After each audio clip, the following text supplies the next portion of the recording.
ममता की बहू शुचि हर बात पर चिक-चिक करती, जो ममता को बिल्कुल अच्छा नहीं लगता। बहू, तेरे में कोई कमी नहीं है, सारा काम भी तू बहुत अच्छे से करती है, लेकिन ये तेरी जो जबान है ना, बड़ी कैंची की तरह चलती रहती है, जो तेरा सारा काम बिगाड़ कर रख देती है। वाह जी वाह, मतलब आप लोगों को बेजुबान बहू चाहिए थी, जो न बोले न बात करे, और आप लोग जुल्म ढाते रहे। तभी वहां क्षितिज आ जाता है। अरे, ऐसा क्या जुल्म हो रहा है तुम्हारे ऊपर? माँ सही कह रही है, मैं खुद तुम्हारी चलती जुबान से परेशान हो गया हूं। अब तो शुचि का पारा 7वें आसमान पहुंच जाता है। वाह जी वाह, अब आप भी, क्या नहीं किया मैंने आपके लिए, अपना सब कुछ दांव पर लगा दिया, लेकिन आप भी अपनी माँ की जुबान बोलने लगे। अरे यार, कैसी बात बोल रही हो? माँ की जबान, बीवी की जबान, अरे मेरी तो कोई जुबान है ही नहीं जैसे। देखो शुचि, माँ से बुरा व्यवहार मैं पसंद नहीं करूंगा। अब क्या था, माँ के सामने अपनी हुकूमत कम होती देख शुचि को माँ से नफरत होने लगती है। अगले दिन शुचि माँ के कमरे में जाती है। माँ, ये लीजिए गर्म पानी। पानी रखकर वो चली जाती है, लेकिन जैसे ही माँ गरारा करने लगती है, हाय रे, मैं तो जल गई। अरे पानी कम क्यों दिया शुचि? मेरा तो पूरा का पूरा मुंह ही जल गया। वाह, मजा आ गया, लग रहा है गर्म पानी ने अपना काम कर दिया, अब और लगो ना मेरे मुंह। शुचि, माँ के चिल्लाने की आवाज आ रही है, और तुम कैसी हो कि जाती भी नहीं, देखती भी नहीं कि माँ को क्या हो गया। आवाज तो आपको भी आ रही है, जा तो आप भी सकते हैं, लेकिन नहीं, शुचि ने तो जैसे सारे काम का कॉन्ट्रैक्ट साइन कर लिया है तुम्हारे परिवार से। ये कहकर शुचि माँ के कमरे में जाती है, लेकिन जैसे ही वो कमरे में घुसती है, माँ जल्दी से शुचि को पकड़कर खींच लेती है और ऊपर एक बड़ी सी छिपकली गिरती है। शुचि छिपकली देखकर डर जाती है। ये छिपकली मेरे ऊपर गिरती तो मैं तो मर ही जाती। हाँ बेटा, मैं जानती हूँ कि तू छिपकली से डरती है, और समय पर मेरी नजर पड़ गई, ऐसे मेरा मुंह जल गया है। प्लीज कुछ कर, रहा नहीं जा रहा है। शुचि को अपने किए पर पछतावा होता है और भागकर सास को बर्फ देती है। ये लीजिए, इसे मुंह में रख लीजिए, और गलती तो वैसे आपकी भी है, चेक करना चाहिए था ना आपको कि पानी कितना गर्म है। अरे 7 साल हो गए तेरी शादी को, तब तो चेक नहीं किया, अब क्यों करूं? वाह जी वाह, यहाँ भी मेरी ही गलती है। अरे इंसान हूँ, मशीन नहीं जो हमेशा सही रहूं। अच्छा, आज मैं दोपहर में सहल के घर जा रही हूँ, अब इसे बता देती हूँ। अरे हाँ हाँ, जाना, मैंने कब मना किया है? पता है नहीं किया, लेकिन बच्चे? हाँ हाँ, जैसे तू हमेशा बच्चों को साथ लेकर जाती है, मैं देख लूंगी ना। शुचि तैयार होकर सहेली के घर जाती है।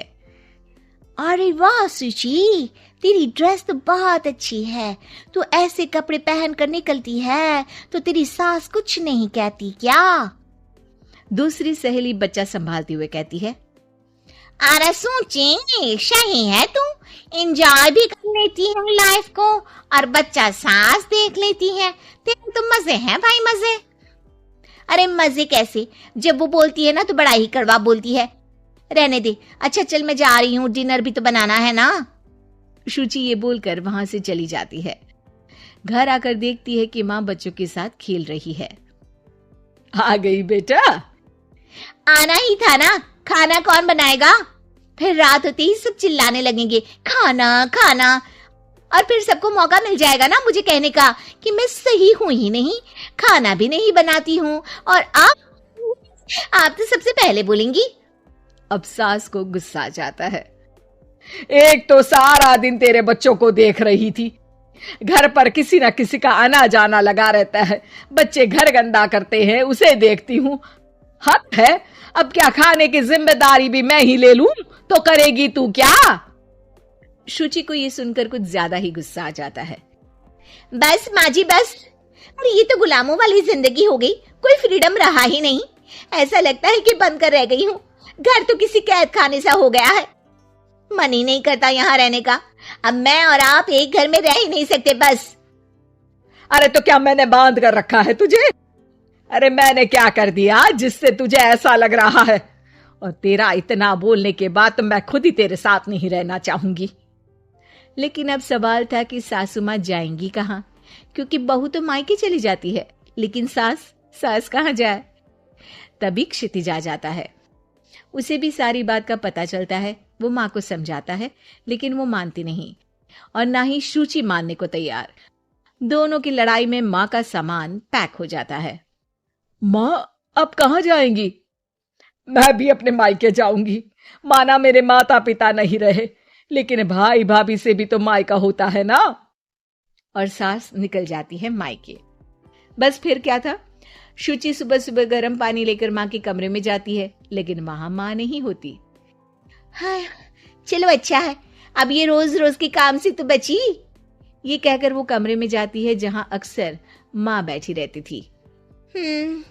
कमरा खाली खाली लग रहा है। तभी उसकी सहेली का फोन आ जाता है। अरे सुची, बहुत अच्छी सेल लगी है। कौड़ियों के दाम में ब्रांडेड कपड़े, जूते और बैग मिल रहे हैं। चलो ना चलते हैं। वाह रे वाह, ठीक है मैं आती हूँ। अब तो कोई टेंशन है ही नहीं, सासू माँ भी नहीं है, अब तो मजे से घूमूंगी।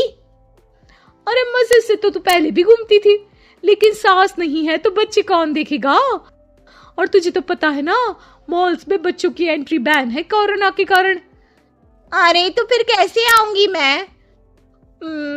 सेल तो बस आज के लिए है, कल खत्म। शुचि को बड़ा रोना सा आता है। फिर वो जब दिन में खाना खाने बैठती है, वो भी अकेले अकेले।